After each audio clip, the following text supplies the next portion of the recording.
Your brain is the most powerful weapon in the world. Once you put away your phones and your computers and all that we have nowadays, yeah, it's great. We're up to date. But your brain is the only thing you have when you're going through depression, when you're going through hard times, when you're going through death, real life. You can't Google that, man. You're alone. You're alone. You may have a shrink you're going to, you may have a best friend you're going to, but there's 24 hours in the day where you're alone in this brain, and your brain is talking to you in all kinds of ways, and it wants to control you and pull you in these different pockets. If you can't control your own brain and your brain controls you, you got to tell your brain where you want to go and how you want to go and how you want to get there. You got to control it. If not, it's over. What existed for me was, okay, man, how am I going to make this work? And all I knew back then was hard work. The only way anything gets accomplished. That's all I heard back in those days. You gotta work hard. You gotta work hard. I'm not getting I can't get this paragraph. I can't remember what the is in this paragraph to pass this test to get in the military. Read again. Still not getting it. Read again. But if you're not getting it, write it out. And that's how I started learning. Okay, well, I gotta write out everything I do. And then write it out again, and write it out again. And guess what happened? I got it. I can't swim. I'm negative buoyant. Go back again. I can't swim. Go back again. Go back again. Go back again. I got it. I realized if I keep going back and going back and going back until the just becomes, your mind will say, okay, we're gonna figure it out. Because he is not going to stop. It's not like I'm gonna try one more time. No, it's just like alarm clock goes off, boop, we're going back. I can't read right, we're going back. I gave myself no way out, and my mind realized that. They said, okay, we're gonna adapt and overcome now. Like a lot of people say, trying hard. Your mind knows, man. It knows this guy's bull. Me, man, this guy's lying. There's no truth behind it. When I was in Navy SEAL training, people go, how were you there for 18 months? The program was only 6 months long. You were in 3 hell weeks in 1 year. No one's ever done that. How did you do that? I talk about the new norm. When I lived in a $7 a month place when I was growing up for a short period of time, I loved it. I didn't know any different. That was my norm.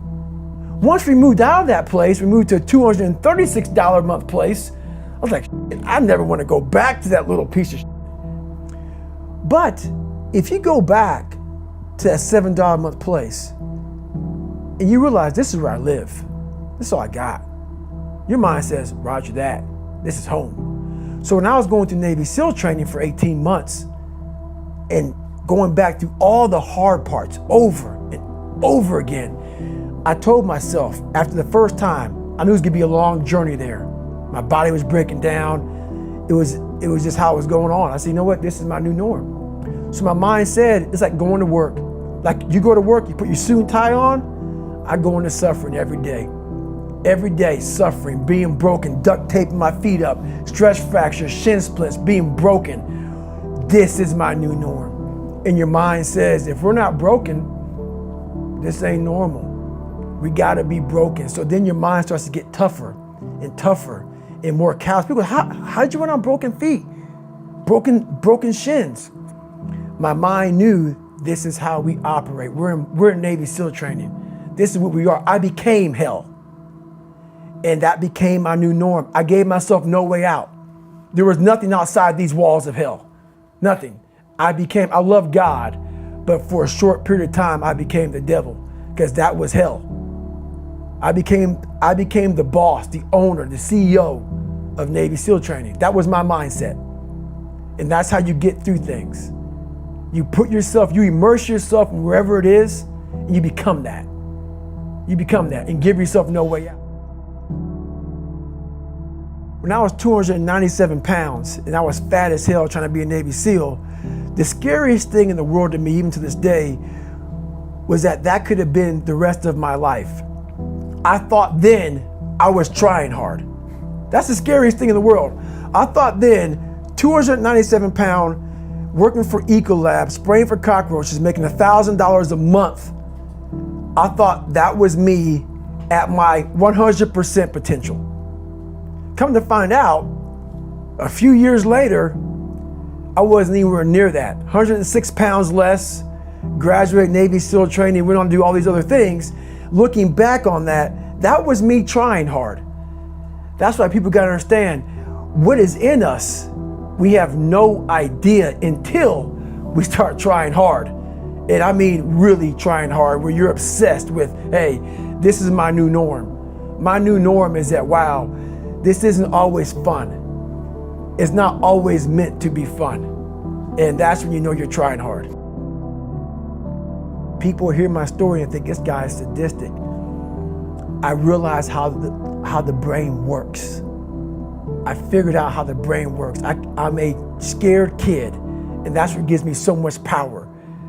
I had no foundation, and I built this off of just researching the mind. The feeling you get is basically invincibility. You realize that you can't do it all the time.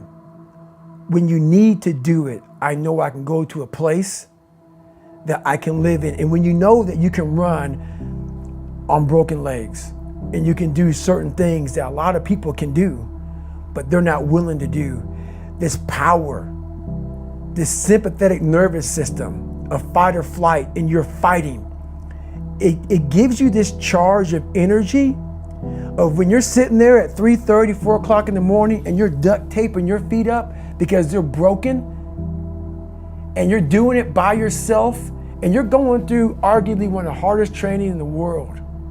And these guys, most of them are healthy, and you're going through it broken, and you're already at a disadvantage, but you're still there. You can feed into that and tap into that for a lot of power. But if you look at it, well, I'm broken, man. I'm not gonna make it. But if you look at it as, man, I'm broken and I'm still here. And I'm fighting, and I'm gonna find a way to get through this because I have no other place to go. It gives you a lot of power. When things start to suck really, really bad, my brain and a lot of people's brain, they don't go to your dad beating you up. Your brain says, we gotta get the out of here. This is miserable. So anger goes away a lot of times when you're suffering because your brain just says, we gotta run, we gotta go. So that anger is not popping up saying, oh, I wanna show them, I wanna show those people. No, there has to be a much deeper, when I say deeper, it has to be down to mineral soil. It has to be down to that nice mineral soil where nothing can burn. You can't burn dirt. So it has to be down that low, that literally is something in you that's at the core of your soul. But you don't find it unless you spend a lot of time with what you want to be in life. I can't give that to you. Right. You can't give it to somebody. When you find your true passion in life, and my passion for me was like, oh, I want to be, I don't give a Navy SEALs, Army, I don't give a shit. I want to serve my country. I want to be someone that I'm proud of. I want to look at myself in the mirror because I was so disappointed. That accountability mirror I talk about, I was so disappointed in what I saw every day. I wanted everybody to love David Goggins. And a lot of people did. I didn't love myself. But I knew a lot of us want to find peace first. So people say, man, you always talk about this suffering and pain and I'm at peace right now because I went through that. Right? You don't find peace first. If you do, Merry Christmas. More power to you. More power to you. I found peace on the opposite end of finding myself.